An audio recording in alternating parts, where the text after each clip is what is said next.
What's good, people? It's the Rap Roundtable here. Your boy Jarv, Sincere Rap Snob, Diddy the Balance, the homie Mace. We just need y'all to like, share, and subscribe when you tap into the videos. We're trying to reach eventually 10K subs, and with your help, we can definitely do that.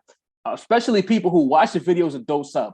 You watching, we appreciate it, but the subs help us run it up even more. For our people who are already sub, make sure you hit that bell right next to the subscribe option. Pick all. When you pick all, it allows us to feed you what you need to get from us immediately. If you don't hit all, you'll get it when YouTube decides to give it to you. But if you hit all, you get the streams, you get the community posts, you get our regular uploads, you get everything. Hit all, help us run these numbers up, build a Rap Roundtable brand. Tap in with us. Peace. The Rap Roundtable. Yes, sir. The Rap Roundtable returns with another edition, another rendition, another episode of the vaunted Lunch Hour. It's your boy Jarv here alongside your homie Dini the Balance. Welcome back to the Lunch Hour, Dini. We missed you last week, bro. Yes, sir. Yes. Life ensues, unfortunately, but I'm back in the fray with my brothers. Yes, sir. We got the homie Mace, of course. Macito, voice of the industry. What's going on with y'all, man? Real quick, since the Rap Snob had a family situation to take care of, we send our best wishes to the fam, son. We know you'll be on deck with us for 77 and whatever live we do next after this. You know how we do, you know what I mean? But send Jay, get well soon, you know what I mean? You're right, Jay. You already know the vibes. As always, people, make sure as you file in right now, hit that like button. We need you to hit the like button. That's very important to the operation. You know what I mean? We did the live. We was getting caught up in the conversation, so we didn't remind y'all as much. We appreciate the view count, but if we could get to like 300 likes per video, that's really the market that we're setting. As you file in, whether you come in to agree or disagree, cook us in the comments. How you know how we do here. Hit the like, give us something at least. Give us that like. And you know what? If you feel even more generous, hit the subscribe button as well. And when you hit the subscribe button, hit that bell notification and get all. Once you get that situated, you get all the videos. You know, and you increase your chances of YouTube notifying you when we're on the air, because we know that some of our day one subs who hit the bell and everything, YouTube still picks and chooses when they want to notify. But nevertheless, by liking, subscribing, and hitting that bell all option, it gives you what you need to get from us at all times. Now, we're gonna repeat that later on in the episode, but we wanted to make sure we started it off with that. Tell us, Sincere couldn't be with us, but he got a topic that he thought was very interesting, and we're gonna hear from when we do 77. We're gonna make sure that we get his take on it.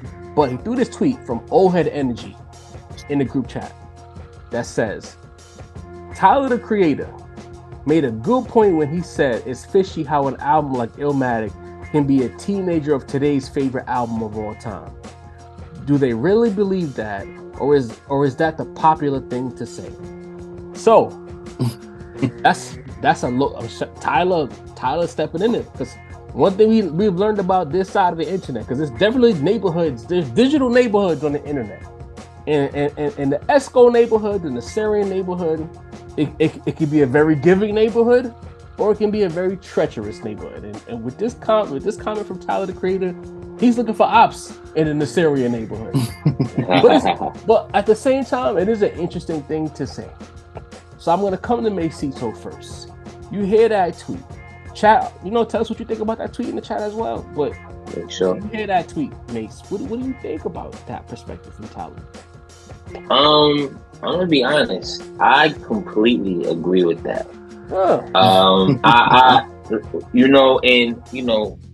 People may be mad about us bloviating about the things we've spoken about before, but I do recall a conversation. This might have been when we were talking about how Kendrick has an album that the youngins feel the way we felt about Illmatic about. And we kind of got into this topic a little bit that, listen, man, like hip-hop, I'm not even going to just say hip-hop, right? I feel like there's a lot of genres, right? Like maybe when the kids get into rock music, they're making you listen to Nirvana, right? Maybe if you're a country fan, you gotta get into this Garth Brooks discography, you know what I'm saying? For hip-hop, Nas is that, and Illmatic is, like J. Cole said, almost the Bible, right? So I absolutely believe that, because there's two types of hip-hop fans, or let me not just say two, but two. When I think about young hip-hop fans, it's like two distinct types. There's the type that just listen to the shit. They on their little baby, little Dirk shit. They outside with it. They just listening to the popular music of the day. And then there's the kids that want to dig into the crate, that want to dig into the culture, that really want to learn the shit. And for those kids, they kind of got to get points from guys like us. You know what I mean? And their favorite way to do that is to say two things.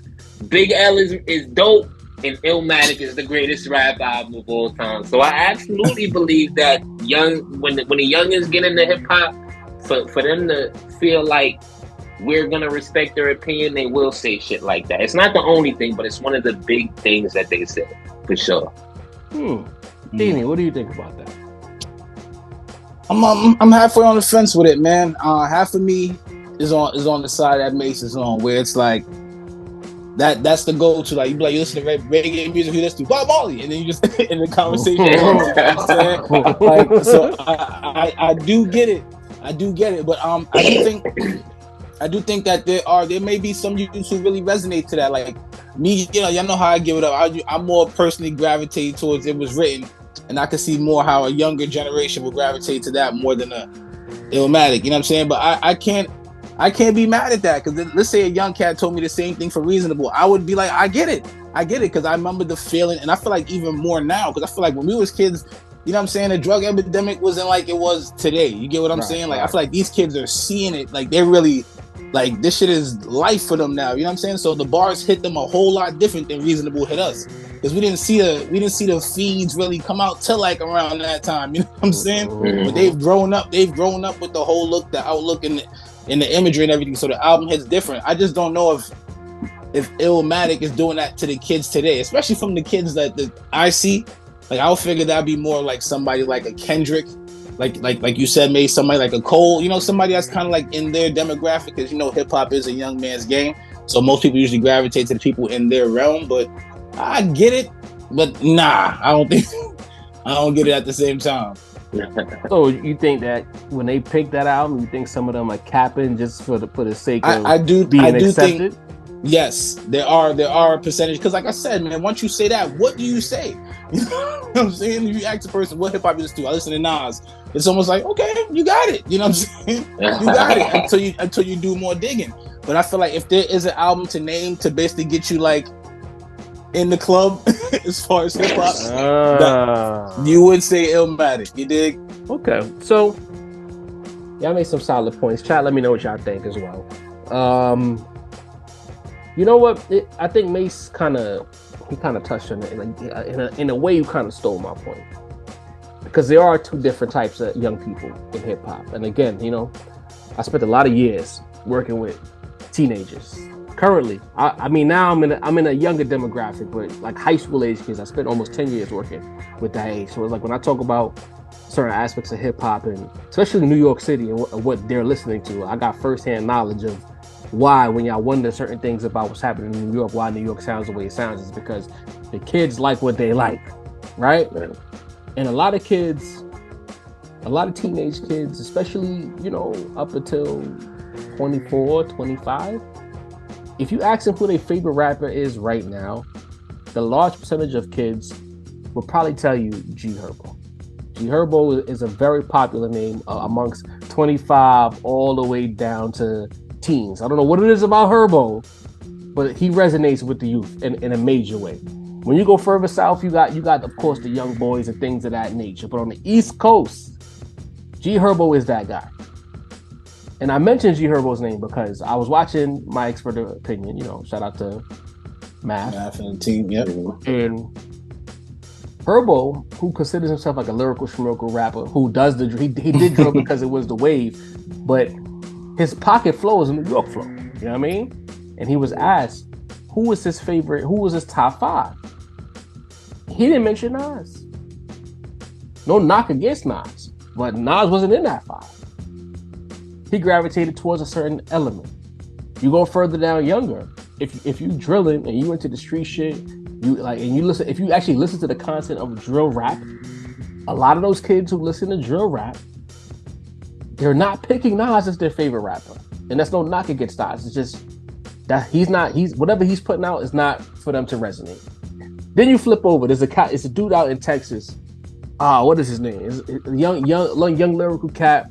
I think his name is Marcus something. I'm gonna pull up his name on Instagram so you have to look him up because I think he's pretty dope. In fact, like I think Marcus Clay is his name. Lyrical dude out of Texas, probably no older than 24, 23. Nas is in his discussion. Then you go to there's a video that I got tagged in on the socials with Scarface, and they asked Scarface to name his 5, going all the way up to people who even older than me. He asked to name his 5, but he led with he said Nas 5 times jokingly before he gave an actual 5.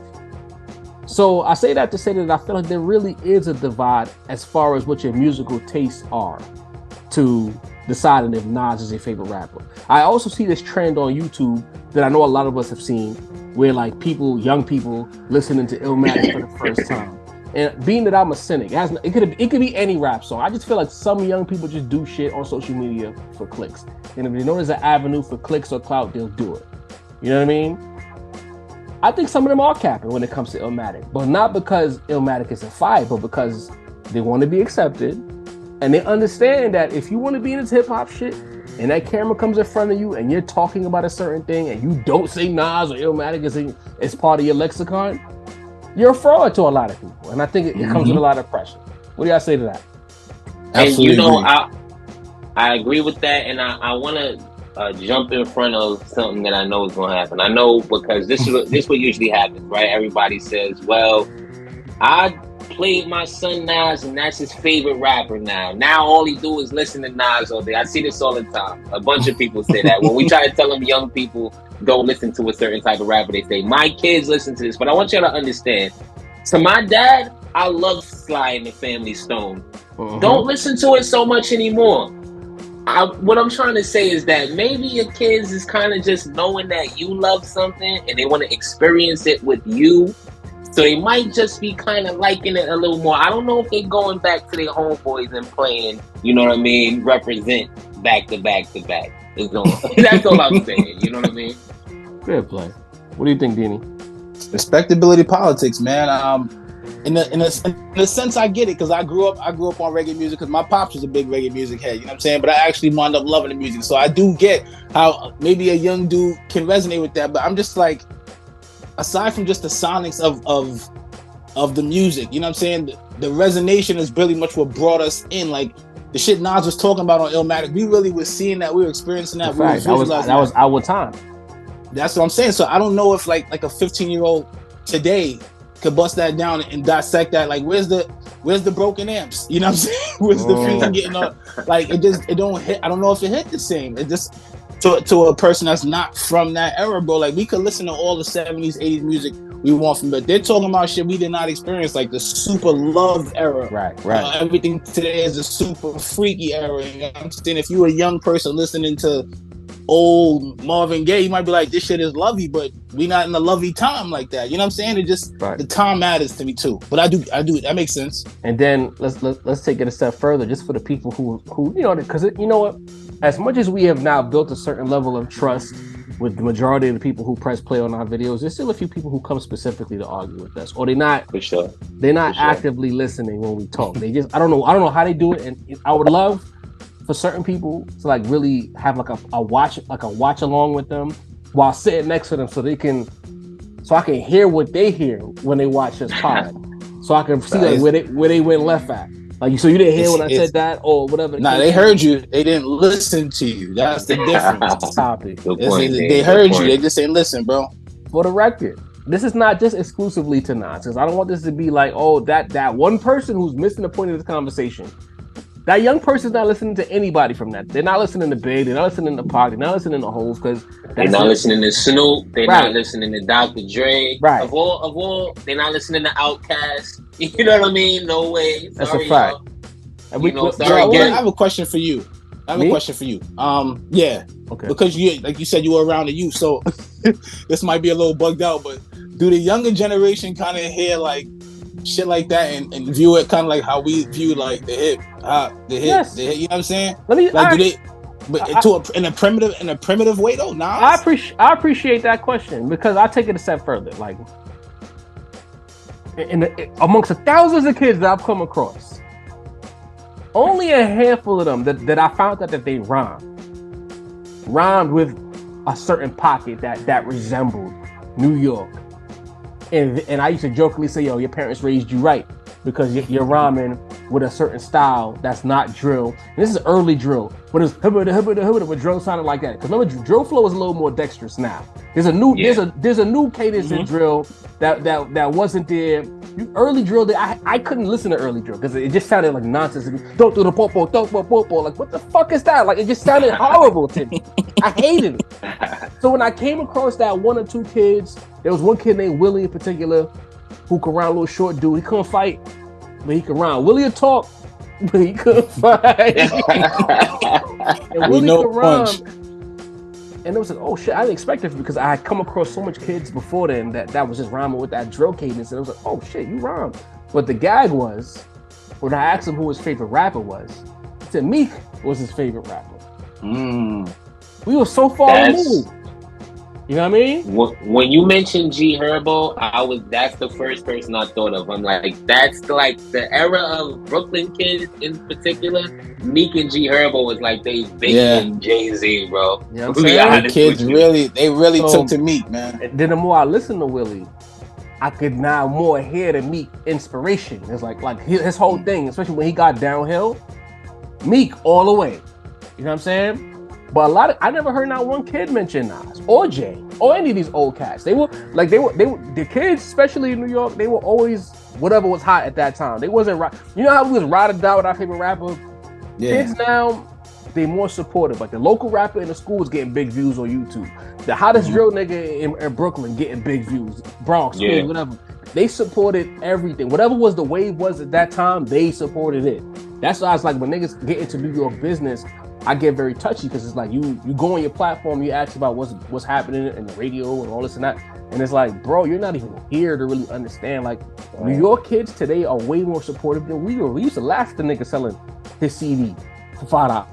These niggas support everything, bro. Yeah. It's really crazy the way they support the shit. It's love. My Siri just popped up on my but it's like, to say all of that, they didn't listen to the old shit. One in every probably 500 to 1,000 might listen to the old shit, right? And they tapped into that. And I think that part of it is just natural progression. It's a sad reality, but I talked about this when I had my old podcast, The Gray Area. At some point, we become our parents, but the kids become us on the flip side. Our parents would tell us when we was younger, this was the best shit ever, and that's noise. When I was like 10, 11 listening to Wu, I turned that shit off. When I was at work hearing all the drill shit, turn that shit off. Oh, it's natural progression. Thank you. You know what I mean? So when I hear niggas say Illmatic, I think I'll throw this caveat to y'all. I don't think they listen to Illmatic for the reason, if they pick it, and the kids who are raised right, we'll say. If they're picking Illmatic, it has nothing to do with the subject matter. Most of it has to do with the technical ability. A lot of niggas, younger kids in this era, when they hear a dude like Nas at 17 rhyming like that, they're like, oh shit, I want to rhyme like him.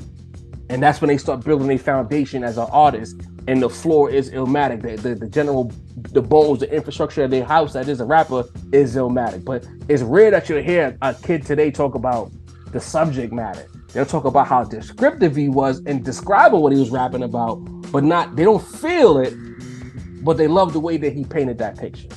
You know what I mean? I don't know. Well put. I think it's very interesting. You know, everybody in the chat, because again, we look at our demos. A lot of people are our age. There's 60-year-olds watching the Rap Roundtable. Talk to the young people in your family. Ask them what they Facts. Find that little 15-year-old in your crib or in your family tree and ask them what they think. Because Tyler made it. That was a dangerous claim. Because to basically call Cap on a certain segment of kids who say listen to Illmatic, you calling Cap? That's real. But like, how much of them little niggas is listening? Go ahead, Denny. Here's the flip side. If it was, let's say, in 10, 15 years, 20 years, it's Igor that they saying is the album, will he still feel his Cap? If they say it's Call Me When You Get Lost, will he feel his Cap? This is the shit Tyler did last time too, you know what I'm saying? But you know what? Like, that's a good ass point, Beanie. I feel like there's gonna be less. There's a matter of fact. Let me rephrase. There's a large resentment from out of towners towards the '90s New York rap, in my opinion. I feel like they're tired of the 90s shit from the East Coast, even the West Coast, just 90s rap. Let me specify 90s rap in general. They're tired of hearing that this is the pinnacle. So no, he won't get mad if niggas pick Igor. Cause you know what I mean? Because niggas won't hold up Igor the way they held up. Fuck Illmatic. It was written. Mm-hmm. They're not even in the same dimension, let alone stratosphere. You get what I'm saying? People are getting tired of the 90s being the standard for hip hop. And they're working triple overtime to get it out of there. And they don't want to hear it when some young kid says it. Although we just broke it down. Like a lot of these young kids, if they want to be good at rap, if you go to like college courses for hip hop, 101 is Illmatic. It'll be Illmatic 101, Illmatic 102. You know what I mean? You can't graduate without taking your core classes in Illmatic if you want to be nice at rap. To me, there's no nice rapper that doesn't have certain albums in a like. No matter what region you're from, if you spit bars, no matter what, Illmatic is in it because you be good at rap.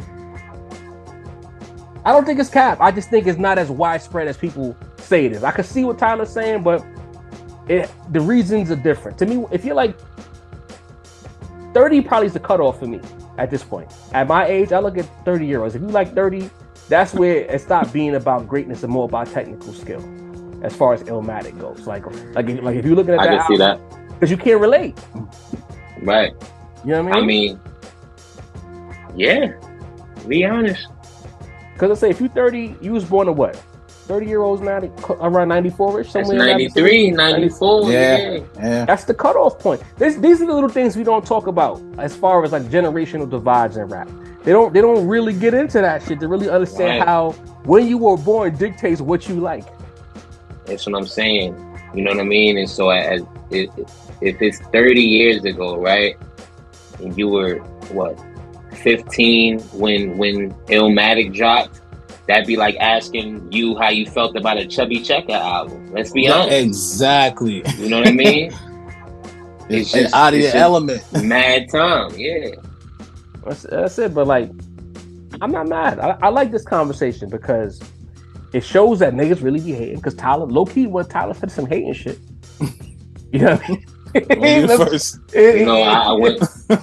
Joe, when you said niggas is trying to get the 90s out of here, I thought about me kicking 90s niggas off the GOAT list. I might be in that. I might be in there, man. The old head bias. But that's what I'm trying to say. Man. You know what's funny? I wasn't even thinking about you when I said that. But you understand what I'm saying. Like, it's a real thing out here. There's a tired of it, man. The younger people in hip hop are tired. It's like sports. Sorry, guys. At a certain point, people in baseball looked at Babe Ruth and said, it can't be Babe. It got to be Willie Mays. You know what I'm saying? It's just ageism. Exactly. It's just, you know what I mean? Eventually, like, somebody who's out right now is going to be like somebody's full GOAT. Everybody's going to say this is the GOAT. The history books will say it. Somebody that we do not listen to right now. It's just how it goes. There's a 20-year-old right now that was born in 2003 that probably never even listened to the shit that we grew up on.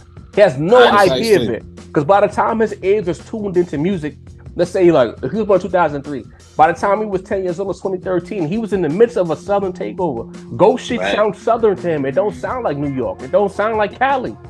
Do you think these young kids could capture the groove the way we captured the groove? Like, you remember, like, let's say your mom or your pops put you on to an old album. You could listen to it, even if you didn't understand the mechanics of the music, you just appreciated the sonics. Do you think the kids can do that today? Can they listen to Run DMC and appreciate the sonics, bro? Like, I just feel like to them that'll be like nails on a chalkboard. To me, at that age, you know. I don't know, bro. I don't know because that's a good question. What? It's like that's when question, matter of fact, let's put it to you like this: when you was a kid, all right, everybody in the chat, Mace Dini, when you were a kid, Big Saturday come around. For most West Indian kids or people of Caribbean descent, like myself and Dini, Saturday mornings, if you were asleep, you was getting woke up, you had to clean the crib. Right? I don't know what the culture is amongst like American households or whatever the kids may be, but like whatever's happening in your crib, you got cleaning, you got company coming over. Your parents are controlling the radio. When they were playing that old music from their youth, did you want to hear it? Could you appreciate it? Yes or no? I know that it was a mixed bag for me. Some of the old shit I just could not stand. I like some of it. Like my grandmother loved ABBA. Like when she put on that ABBA, like the greatest hit CD, I used to rock with that. I thought that shit was fire. When she got into her funk bag in the 70s, I love that shit. The 80s music, I love that shit. But some of the R&B shit from the 60s and the 50s, I couldn't jack it. I'm not gonna lie to you. Like it wasn't for me. Too lovey-dovey. You know what I'm saying? Some of that shit. Like I love me like some old Dennis Brown, you know what I'm saying? Some old Buju Banton, some old Barrington Levy, like shit like that. Since I was little, I was loving that type of shit. But fair play, Beanie. You put on that booze, you put on that that Barrington Levy, and get you in a good groove, but it don't hit like when that vibes come on, or that Movado come on, or that pop song. It's different. It's different. I was thinking the same thing. Like you wouldn't call them your fave, right? Yeah, Shaba and Vibes is a long way from each other. I think now that it's tough for us because we're getting older and we are becoming the old heads. We still look at ourselves as young people, but the young people are like, yo, that shit you like is for old heads. Y'all niggas is old heads. Right. You know what I mean? Like when you 17 or 23 was an old head, bro. So I get it. You know what I'm saying? Come on, they was calling me Mr. or at 25. I'm like, shit, I'm cooked. You know what I mean? So it's like growing up fast. As a person who wants to be reasonable in this conversation, I see where Tyler's coming from with Illmatic, and maybe some of them are capping for acceptance. Mm-hmm. But at the same time, certain albums do stand the test of time. Illmatic, even if again, to be clear, even if you know you can't relate to the subject matter, the technical skill for a person of that age alone is the great separator. Even fuck what he rapping about. Find me 17-year-olds putting a body of work together like that. Ridiculous, bro. Ridiculous. So, even if you can't relate because it's 2013 and we got iPhones and beefing is not what beefing was, and street shit ain't what street shit was, you know what I mean? At the very least, Illmatic is your floor because technical skill still matters in rap. If you spit bars, like a nigga like Simba, you don't think Simba got Illmatic in his lexicon? Come on, bro. Of course. Anybody who spits bars, Illmatic. Reasonable, both Biggie projects, Tupac projects, Wu projects. You know what I'm saying? You go to the West Coast, Snoop project, all that work Drake did, all the NWA shit, all the bar spitters. If you go to their shit, it all looks the same. It's when you certain doors you had to walk through. You had to walk through the locks in there. The locks is people who spit bars carry the locks in it in a high regard as well. Facts. You see beans. All right. Yep. All right. So Tyler needs to be careful. You know, I like this conversation. A little different. Instead of us talking about today's culture, really breaking down how do people digest music. Yeah. Good comment, fella. Generationally. Oh yeah. But then to ageism, in hip hop specifically, it seems like when you get to a certain age in our culture, like your opinion just doesn't matter anymore. I saw the homie 2T's. Yeah, he had put out a tweet as far as like what he did for the culture. But now when he's too old, because I think Adam 22 has said something about him being too old to do certain things, like going to Rolling Loud and doing like the guerrilla interviews he would do, like just come off the stage, you catch him backstage, you chop it and do a little interview. He was saying he hopes when he's 52 that he's not doing what 2T's is. Yeah, I see that. And it's like, I don't see no one, maybe I'm not tapped in, but I always say I don't see nobody in country music talking about that.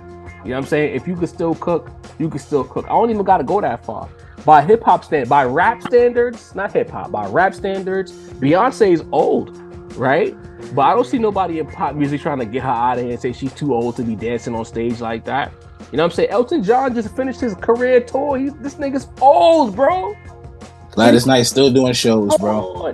What is it about hip hop that you are not allowed to be old? Like, what is it because it was initially created by youth that it has to just remain youth culture? Like, can someone shed some light on that for me? Then you want to start on that? Yeah, I will, man. I think it's in a slow way. It's kind of like to get the generation before you up out of here. You get what I'm saying?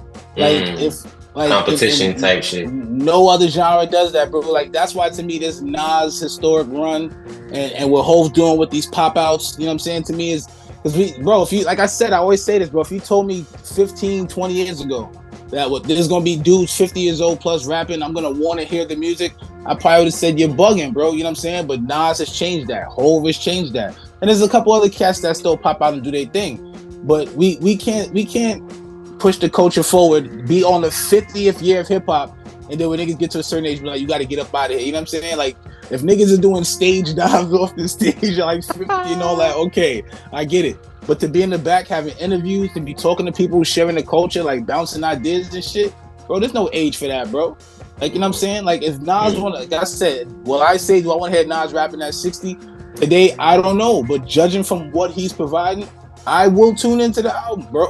When he's 60 years old. If he's doing what he's doing now. You'll give him a chance before you judge it. You know what I mean? That's what and I will give the chance because I always talk about the ageism of it all, bro. Like, if you're still great at something, it's not even just music, bro. It's anything. If you're a builder, you're a carpenter, you're like, you can work and do this shit till you're 1,000 years old, but as long as you're still efficient at it. So why can't a rapper do that?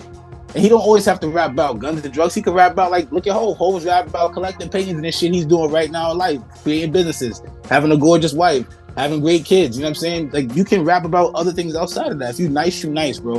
We gotta stop doing that in hip hop, bro. Because you're basically you're cutting off the life of the genre.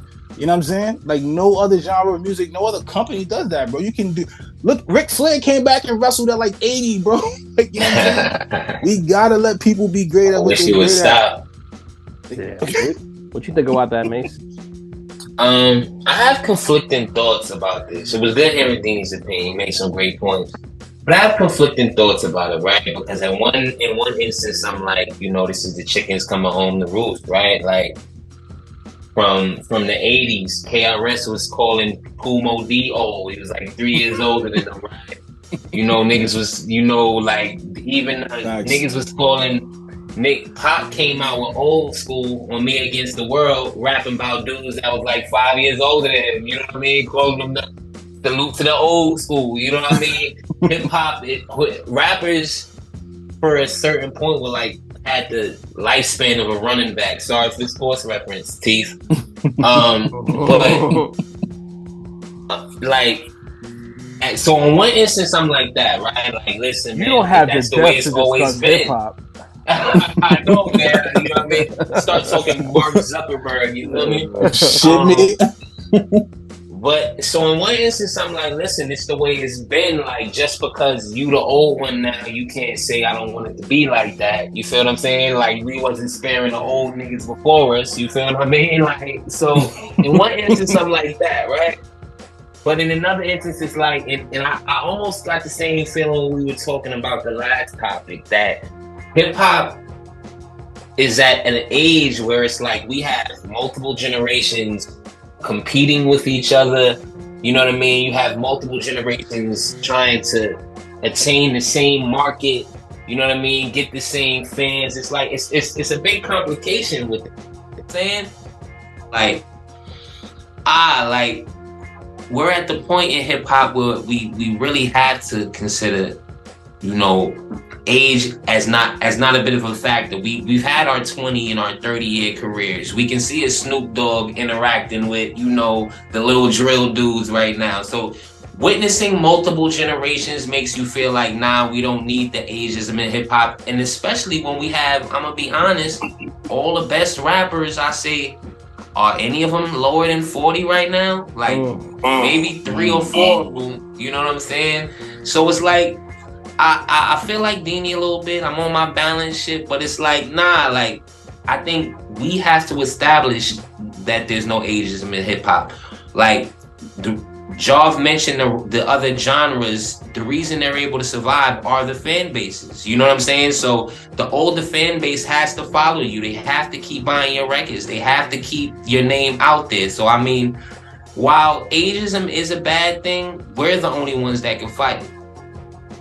Well, I saw Roche tweet this because he was talking to another person on Twitter the other day, and he kind of alluded to what you just mentioned earlier, Mace. But he says ageism is part of an issue with hip hop because there's a 15-year-old artist and a 30-year-old artist fighting for the same spot on the charts. And that's a fair assessment because all the other genres, you could like, if they're not making new music, they've been around so long to where if they're out there touring, if they're doing media, it's for their greatest hits tours. You know what I mean? And they're looked at as a legacy act. Even if they put out new music, they're treated with the multitude of respect based on their accolades, right? And then you look at rap and it's like, when you say Hove or Nas is a legacy act, you always have to pause before you say it, because to some people that's an insult, because in their mind, yo, this person is still active. How dare you call him a legacy act? But it's like, when you really think about it, it's like, these guys have put in a lot of work. Like let's say Illmatic dropped 94. That was 29 years ago, gang. You know what I'm saying? Like, at a certain point, like, that's not prime anymore. Like, these guys are vested. It's not much higher they can go within this space. They are the top of the food chain as far as the artistic aspect of it goes. So they're a legacy act. Everything they're doing right at this point is just for the love of the game. There's nothing to gain besides, you know, a couple dollars when they do a show or they go on tour or they drop a new project. That's it. These guys are vested. Busta Rhymes, all these Wu-Tang, Meth, all these people, whoever you name that's of a certain era, 30 years ago in some cases, because like some of these NWA niggas was here from the late 80s, nigga. Shit. They're legacy acts. Well, because hip-hop is such a young genre by comparison, we don't have that infrastructure. We're seeing the infrastructure built in real time. No one ever talks about that. Like the kind of setup as like our guys when we were kids for the 90s who are graduating to legacy acts, we're watching them figure out their niche in this current world as legacy artists who still put out music and do tours for their fans. Like, the first people who really stuck their toe into the legacy act world in hip hop was Bad Boy. There was a show at Barclays, I don't remember the name of it, but they did like a Bad Boy reunion tour at Barclays Center a few years back. And I was like, yo, mad niggas popped out. Everybody was lit. Everybody was saying, yo, this was the best time ever, whatever. And the whole time I'm like, yo, we just became our parents and we didn't realize it.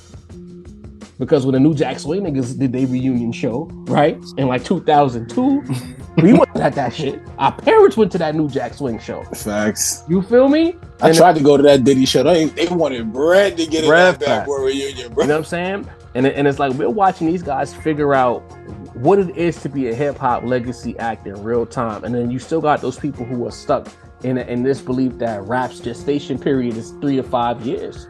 Back in, and there was a time where, like, if you had 3 straight years as a poppin' rapper, your time was up. You did? Can you imagine? Think about it. Like, I forgot what it was. Somebody had mentioned it about Rakim and Jay-Z not being that far apart age-wise. Yet Rakim is treated as an old school act, while Jay is still treated as a worldwide megastar, and there's only a few years in between them. Yes. But because Rod dropped at a time where you was only supposed to be a poppin' rapper for like 3 years, everything he did in the 90s was considered an old school nigga trying to drop some new shit. He was already being treated as old. We didn't know how to handle older niggas still wanting to have a voice in the culture, and apparently we still don't. Because anytime a young nigga, let's say now, like someone about Fat Joe, just making it up. If Fat Joe has something to say about some young rapper, let's say he calls Gunna a snitch, hypothetically speaking. If Gunna felt like responding to him, the first thing Gunna will say is he will call old head. Old head hating. That's the first thing. So like, until we as a culture get that I thought out of our brain to where like there's an age limit for rap and hip hop, and at a certain point you're supposed to be your grandparents and wearing whack outfits and walk around with a cane.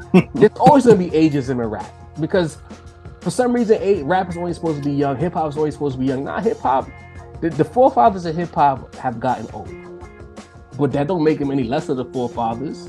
Shit, last week Shan was wilding on the internet because in his mind he's still hip hop. Shan don't look at him as an older dude pushing 60. He looks at himself as a person hip hop head, as a hip hop head who started this shit.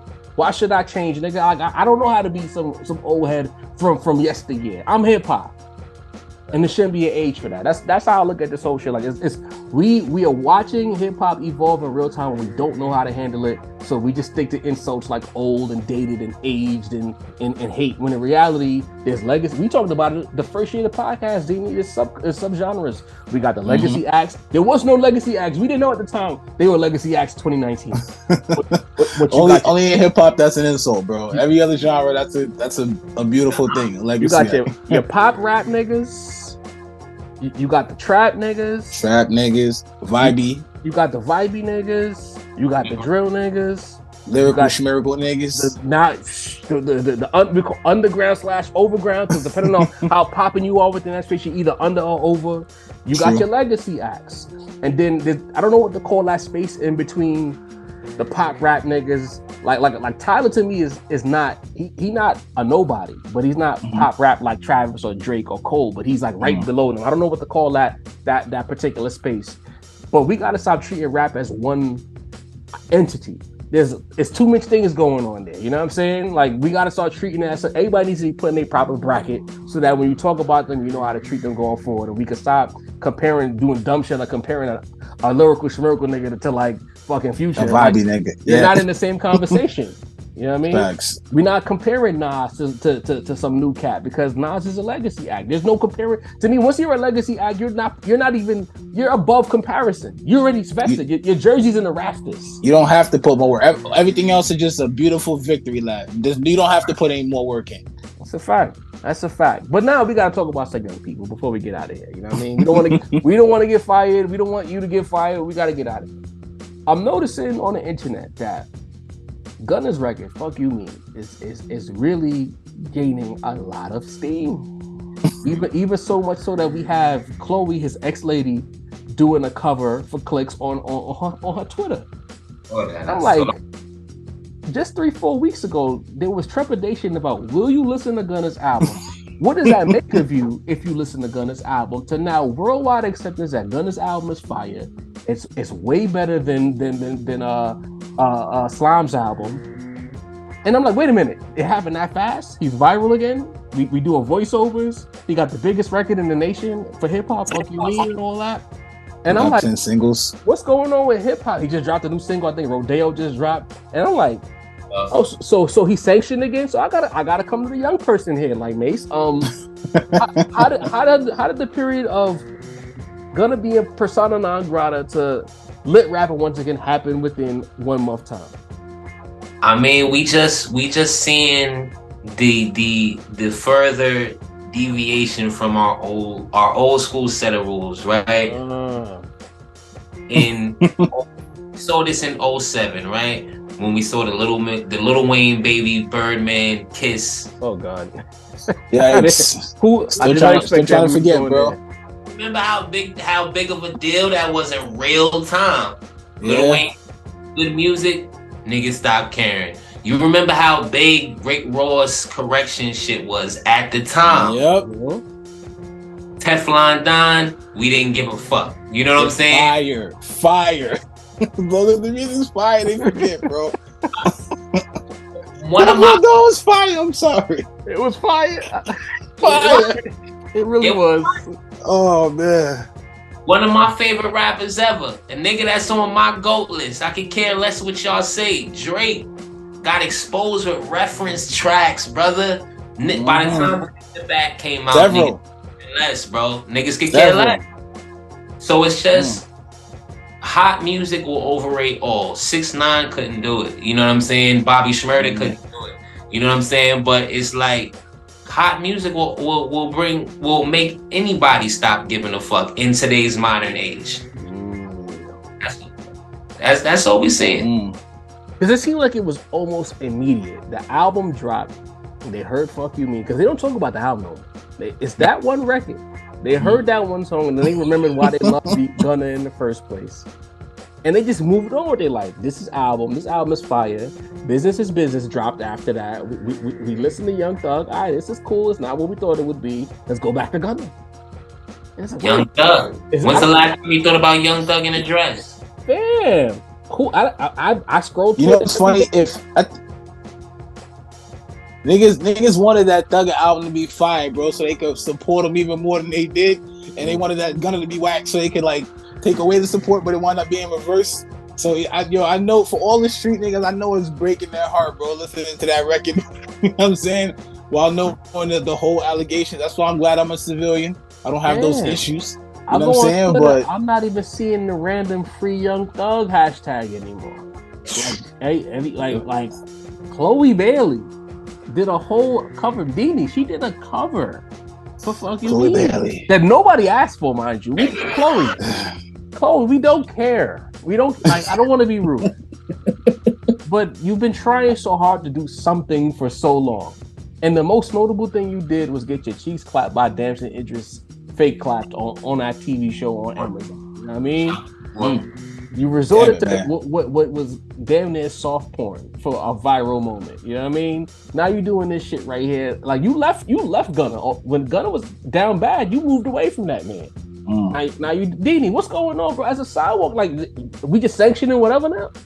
Yo, it's the we don't have the same where I'm looking. It's the same groundwork that we had before. Like when I was, you my age, so you know the vibes, man. Like I feel like you could have been a scammer like when I was a young dude, like because people really looked at that bad. But nowadays the scammers celebrated, bro. All the things we looked down upon are like high up represented now. All the things we looked at is respect, dignity, fucking just gone. It's gone, bro. Like there was a time that where Gunna would be just persona non grata. He'd be dead to the world. Right. When I was a younger nigga, when you was a younger nigga. But that's not the way the world is. Like you said, Mace, every W, as long as you win, you can't lose. You know what I'm saying? If the music is fire, it can look past a lot of shit as long as the music is fire. You keep them dancing, they'll keep on glancing, bro. That's just the way it goes. That's a fact. They keep on dancing, you keep on glancing. Is that an original bar, Dini, or you heard that's an original bar? You know what I do here, man? Okay, we putting that on the original bar. My God. They keep on dancing. They keep on glancing, man. That's crazy. You know what? I'm gonna kick up some dust right now. You know, I'm gonna start a little trouble. I've been on my kumbaya shit this episode, but I'm gonna start a little trouble. Right now. You know, that old Gipper been real quiet about Gunna, right? Ooh. In fact, a lot of the South, I felt like if Gunna was from Brooklyn and this was sanctioned, we would have a lot of pushback from the South against New York Gunna. I find it real interesting that the South, because when 6ix9ine was doing whatever he was doing up north, they had a lot of opinions. There was a lot of opinions. A lot of opinions about 6ix9ine. Now Gunna's out here, #1 song in the country, career rehab happening in real time, and nobody has anything to say, Dini. Like, I don't understand that. What's going on? Atlanta, we sanctioning this, but if Gip, where you at? Where the podcast? And if you Gip, I think what helped Gunna out. Gunna never really try to really portray a real thug, though. I think, you know what I'm saying? Everything is more like a fashionista nigga. He never was looked at like a real grimy, creepy nigga. You know what I'm saying? Like, my nigga's name is Sergio, bro. Like, let's be honest. Like, we never looked at the nigga like that. Like, come on, your jaw face killing me. We did it, bro. We did it. If Gunna was to do, not Gunna, if Young Thug was to say the whole shit he said, the whole this is a criminal, bro. Thug will be thrown under the bus twice. He would have been thrown under the bus, thrown above it, thrown under it, thrown to the side. But we never looked at you. You ever looked at Gunna like this is a street nigga? I'm just keeping it above, bro. Because listen, bro, Gunna was from New York and he got lit after that court shit. The South would have a lot of opinions about a New York nigga being sanctioned after allegedly snitching. If Drake snitched, would Drake be over? Mace, you too quiet about this, Mace. I mean, listen, you preaching to the choir. I believe it because all I'm thinking of is he quiet about this, just like he was quiet about T.I. with all them guns, man. Like, and whenever something happens in Atlanta that's a little fishy, Gipper ain't got nothing to say about it, bro. Like, what's up with that? Felon in possession with sub-automatic machine guns, no jail time. I don't know, man.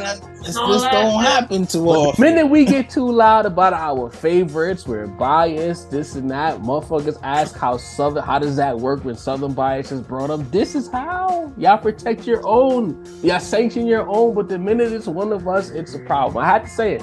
because New York was not sanctioning no "Fuck You Mean" song, and no matter if we liked it, it just wasn't getting spun. What happened to that video where Gunna was in the club and everybody stopped dancing? What happened? Was that a stage? Now I feel like that was clout. Like that was stage. Talk about it. You know what I mean? You 100% right, Job. It gets me wondering why on these Art of Dialogue interviews I don't hear the Big Gipper speaking on more ACL business. Like, why are we the ones that gotta bring this up?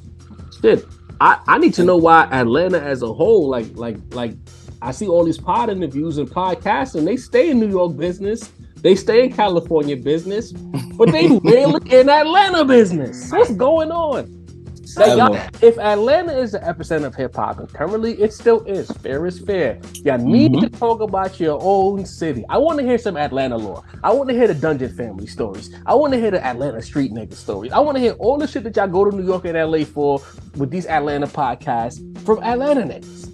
Stop being in our business, making money off of our business and West Coast business, but then keeping all your business hush hush and sanctioning niggas being able to make full career comebacks. Meanwhile, niggas in YSL going down further. Mondo just caught a charge. He going down too. But Gunna's okay. We not talking about Dick Mace. What's going on? I know you've seen that.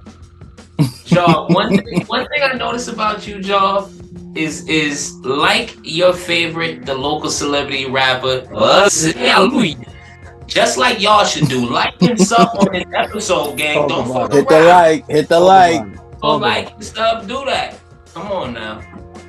Because if you ain't do it by now, then I don't know what to tell you. You here? You've been watching. Hit them buttons, bro. Fuck with us. All these talks about Jay and his business ventures, but we don't hear nothing about Andre 3 Stacks and his flute, bro. Like, what's going on? Where's the Andre 3 Stacks story where he was in the studio and the beat came on and he got doubted he could pull it off and he came in there. Like, I done heard Joel's tell a story about Hov doing Welcome to New York City like 5 different times, but I don't hear no Atlanta story. Listen, yes. Yes. He was like, who's going? You know what I'm saying? We'd love to hear some future stories, man. We'd love to hear some Outcast stories. Maybe we gonna have to visit y'all. You feel what I'm saying?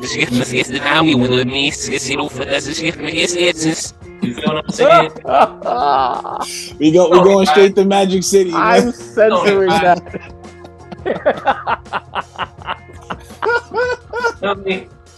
Macito top row. Hey, but nah, man, you peep that YSL co-founder caught a charge. Like, you know what I mean? Like, you see that. YSL is falling and Funky Weed gets to be number 1, but no one wants to talk about the elephant. Go ahead, can we talk about YSL for a second? Like, what's going on with that, Mace?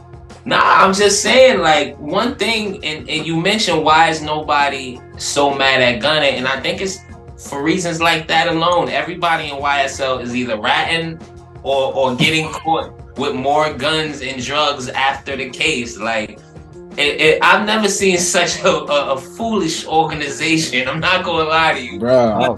Young Thug's brother, the YSL co-founder, all these dudes is finding a way to fuck up even further.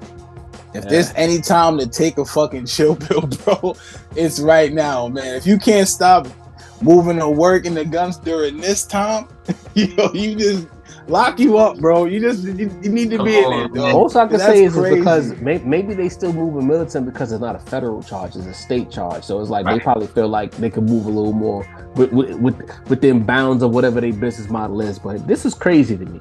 And I felt, and of course it's the rap roundtable, so we're gonna talk about it all. But I just find it very interesting that this is going on right in Atlanta, and we not hearing nobody from Atlanta talk about it the way outside of the clout pods.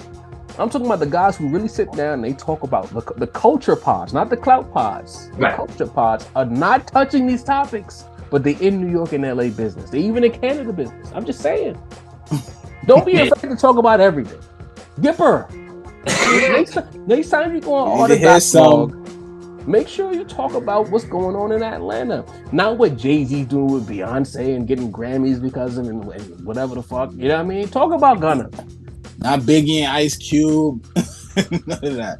Tell me about what's CeeLo's creative process like? When y'all made these projects, how did that go? How did you feel when CeeLo broke off and was doing the Nas Barkley shit? Like, let's really get into it. How did y'all come up in that list? But what about The Jeezy story? What about the Jeezy Jeezy stories? You know what I'm saying? What was Atlanta like when Jeezy and Gucci was really going through what they was going through? I would love to hear it. I shouldn't have to hear from somebody from Queens Deb to tell me what they was going through. Let me hear from an Atlanta nigga. Let's hear some Atlanta bias. Let's hear some Southern bias. You know what I'm saying? I know y'all got it. Bias to something. You feel me? Like, we not asking for much. If you go on Art of Dialogue and talk about DMX and this person and that person, talk about Atlanta. Shit, talk about Florida, nigga. Talk about Alabama. Talk about Memphis. Memphis got a rich history of hip hop. I know the last 365 days of Tupac's life, I know every single thing that fucking happened. You feel what I'm saying? Can we get some Atlanta business? Can you tell us what the fuck was going on with 3-6 Mafia? Pimp C. I was watching Pimp C interviews the other day. Let us know what's happening in Texas. There's whole eras that we don't even get any coverage on because y'all busy talking about, you know what I mean, Bed-Stuy in 1997. You know what I'm saying? Mob tour stories. Tour stories from the mob. And then you like tell something, story, bro. And then you tell us secondhand stories. You wasn't even there, bro. Yo, nasty. Like I took the train that MOP shot the How About Some Hardcore video. Like, yeah, the 3 train from Saratoga to Rockaway Ave, nigga. Like, out my school, I got off at Saratoga to go to grade school. When I seen that video, I was like, oh shit, that's Lil Fame. Them niggas shot the video right there. Like, oh, like when I watched all the old Boot Camp Click videos, when they was over on Livonia Ave under the train track, nigga. Like, that's my neighborhood, nigga. Like, I can talk about New York. When the Floss niggas got lit, I was there. I was like, oh shit, Pop Smoke live right up the block from me. I can talk about these things. You know what I'm saying? I want to hear about your town. I'm just saying. But for knowledge purposes, I just want to know. All right. These Atlanta podcasters bashing New York need to shed light on their city. There's a lot. If they're the epicenter, and they are the epicenter of the hip hop world, shed more light on what's happening. I want to know about the young drilling Atlanta rapper, the underground lyrical schmirgle Atlanta rapper.